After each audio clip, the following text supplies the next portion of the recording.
Channel of Vadodara. શહેર નજીક આવેલ ટીંબી તળાવની આસપાસ છેલ્લા કેટલાક દિવસથી ખોદકામની કામગીરી ચાલી રહી છે। ત્યારે જો આ તળાવની આસપાસ કોન્ક્રીટનું જંગલ ઊભું કરવામાં આવશે તો પશુ પક્ષીઓના અસ્તિત્વ સામે જોખમ ઊભું થશે। ત્યારે બીજી તરફ ટીંબી તળાવની આસપાસ છેલ્લા કેટલાક દિવસોથી અહીં ખોદકામ થતું જોવા મળતા પક્ષી પ્રેમીઓમાં અચંબાની સાથે જ નારાજગી જોવા મળી રહી છે। જો તળાવની નજીક ભવિષ્યમાં કોન્ક્રીટનું જંગલ ઊભું થશે તો તેનાથી અહીં આવીને વસતા પક્ષીઓની પ્રકૃતિને અસર થવાની શક્યતા રહેલી છે।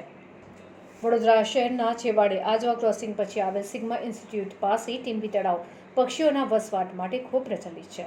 પક્ષી પ્રેમીઓ જણાવી રહ્યા છે કે અહીં અલગ અલગ સિઝનમાં 200થી વધુ જાતિના પક્ષીઓ જોવા મળતા હોય છે। ખાસ કરીને ઠંડીની મોસમમાં તો અહીં વિદેશી પક્ષીઓનું પણ આગમન થતું હોય છે અને પ્રકૃતિ પ્રેમીઓ અહીં આવીને તેનો આનંદ ઉઠાવતા હોય છે।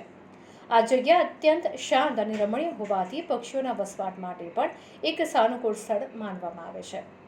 ત્યારે બીજી તરફ છેલ્લા કેટલાક દિવસોથી ટીંબી તળાવની આસપાસ બુલડોઝર સહિતની મશીનરીથી ખાડા ખોદી અહીં ચોક્કસ પ્રકારની ગતિવિધિ હાથ ધરવામાં આવી હોવાનું જાણવા મળી રહ્યું છે।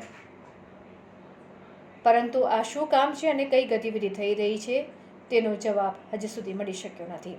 ત્યારે પક્ષી પ્રેમીઓમાં હાલ ચિંતાઓ એ ઊભી થઈ છે કે જો અહીં ખોદકામ થઈ રહ્યું છે અને ત્યારબાદ ભવિષ્યમાં અહીં કોન્ક્રીટનું ચણતર ઊભું કરી દેવામાં આવશે તો તેને કારણે પક્ષીઓની પ્રજાતિને ખૂબ અસર થવાની ધારણા છે।